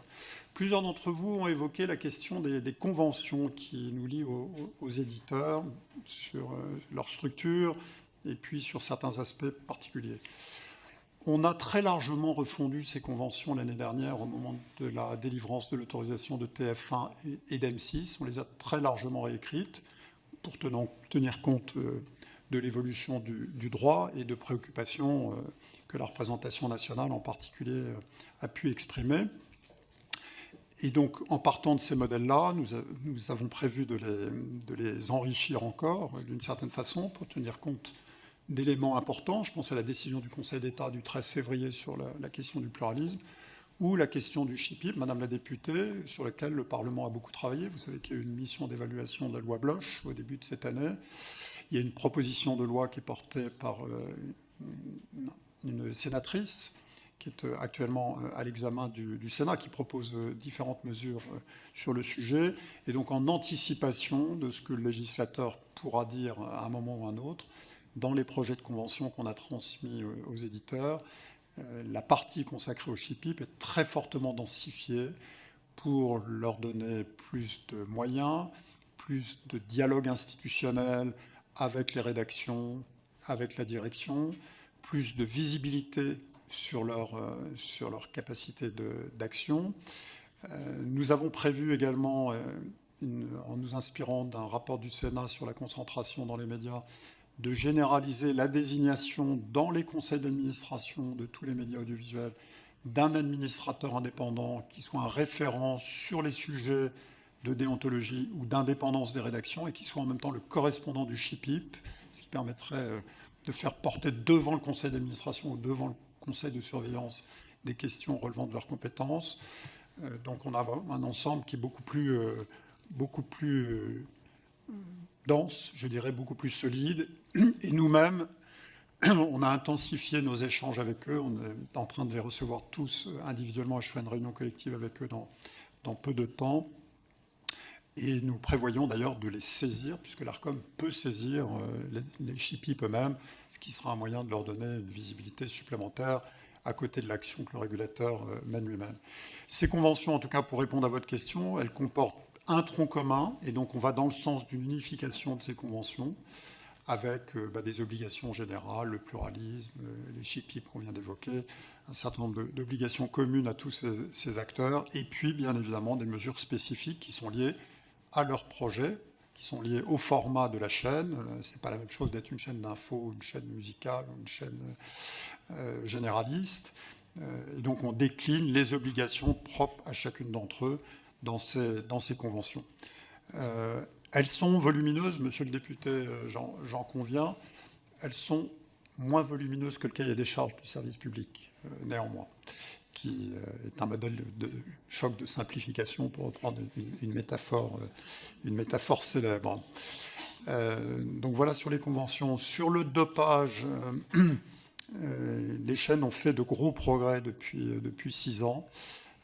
L'essentiel des chaînes, c'est 28 chaînes ont respecté les obligations prévues par la loi d'avoir une action de sensibilisation sur ces sujets. On a relevé 2 manquements et c'est avec ces 2 éditeurs, bien évidemment, qu'on aura un dialogue plus étroit. Monsieur le député Grégoire, vous avez soulevé une question importante, c'est la présence de la musique dans nos médias de façon générale. Il y a plusieurs chaînes de la TNT, comme vous le savez, qui sont concernées par ce dispositif.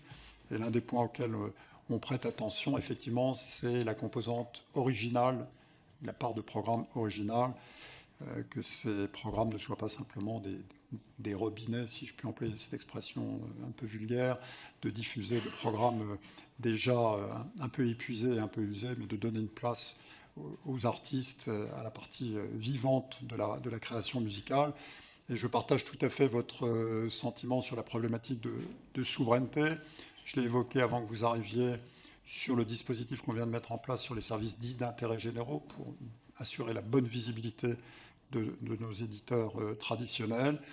Mais c'est vrai qu'il faut qu'on trouve un meilleur équilibre, notamment dans le financement de nos médias de contenu, entre les plateformes numériques, et notamment les plateformes extra-européennes, et nos acteurs, entre les plateformes de streaming musical, les radios musicales.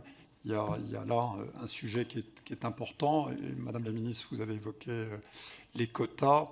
C'est vrai qu'on a un régime qui est très sophistiqué dans la loi française, c'est le moins qu'on puisse dire, à un moment où les plateformes de streaming, elles, sont dans un cadre beaucoup plus libre, comme vous le savez. Et donc le monde de la radio, le monde de la radio musicale, a le sentiment d'un déséquilibre entre les deux. Les chaînes qu'on a choisies, Madame la députée, qu'on a présélectionnées, puisque J'ai expliqué tout à l'heure le processus qui n'est pas terminé. Elles répondent d'abord au premier objectif que nous demande de satisfaire le législateur, c'est celui du pluralisme. Et c'est quand même une singularité dans notre paysage, puisqu'on va avoir 2 acteurs nouveaux, dont un qui est porté par une association de la loi 1901. Ce n'est pas un milliardaire, c'est un titre de presse quotidienne régionale, et pas des moindres, Ouest France, en liaison avec tous les titres de PQR, qui portera un regard national sur la France à partir des territoires. Donc on ne privilégie pas les milliardaires, pour reprendre votre expression. On choisit le pluralisme, l'intérêt du téléspectateur au regard de l'ensemble de la plateforme, le respect par les éditeurs de leurs obligations. C'est un ensemble qui amène le régulateur à statuer sur les dossiers qui lui sont présentés. Je redis à nouveau que la compétition était rude, 24 candidats pour 15 fréquences. Donc c'était un véritable appel à candidature. Ce n'est pas une procédure de reconduction automatique des autorisations. Ce n'est pas comme ça qu'est écrite la loi. Et je veux vous dire ici que le collège a pris sa décision loin de toute pression politique, contrairement à ce que j'ai pu entendre. Je crois que le temps des pressions sur le régulateur sont loin de nous. En tout cas, moi, je peux témoigner devant vous qu'en 6 ans de présidence, je n'ai subi aucune pression dans l'exercice de mes missions. Aucune. J'insiste bien sur ce plan-là, et que c'est seul l'intérêt général et la loi qui a guidé l'action que nous avons menée à la tête de cette autorité. La régulation des réseaux sociaux, je l'ai évoqué tout à l'heure, on est au début de l'histoire, je l'ai dit, mais il y a un mouvement qui est enclenché, c'est une régulation d'un type nouveau qui est différente des médias audiovisuels, parce que sur ces réseaux, c'est des centaines de millions de contenus qui sont diffusés chaque seconde de manière planétaire. Et donc, bien évidemment, on ne peut pas exercer un contrôle contenu par contenu. Donc, c'est une régulation d'un autre type, ce qu'on appelle une régulation systémique, qui est portée par la Commission européenne et nous-mêmes. Et je pense que ce mouvement est aujourd'hui enclenché. Ce qui s'est passé sur TikTok avec la plateforme TikTok Lite en est une illustration. On verra comment vont se conclure les enquêtes qui sont en cours, auxquelles on collabore sur X et d'autres acteurs.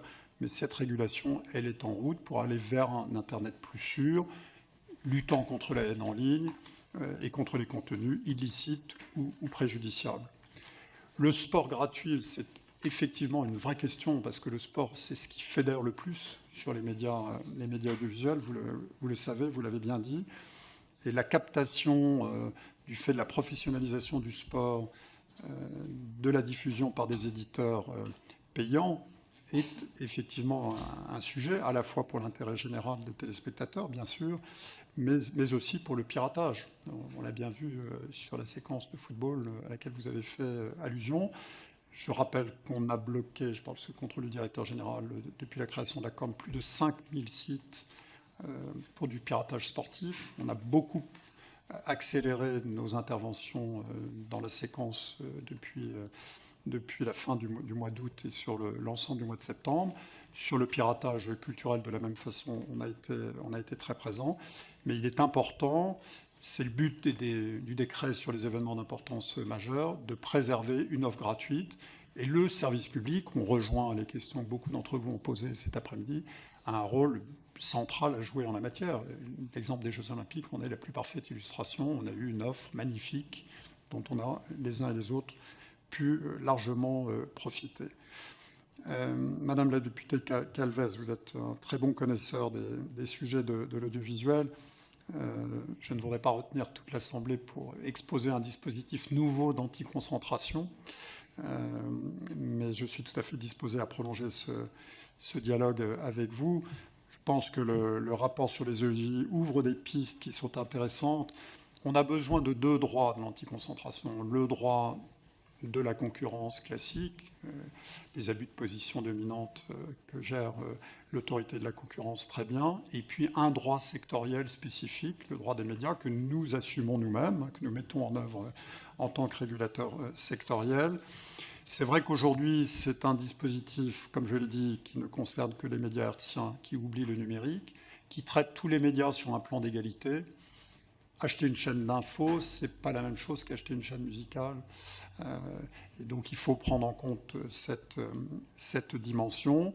Ça soulève bien sûr des questions de réglage, de fine-tuning, on dirait, pour la radio. Mais en tout cas, je pense qu'il faut donner à ce régulateur une capacité d'autosaisine plus grande, une capacité d'appréciation plus grande. On l'a vu sur certaines opérations de concentration que nous avons examinées dans la période récente, où le régulateur manque probablement d'outils pour bien apprécier la réalité de ces opérations.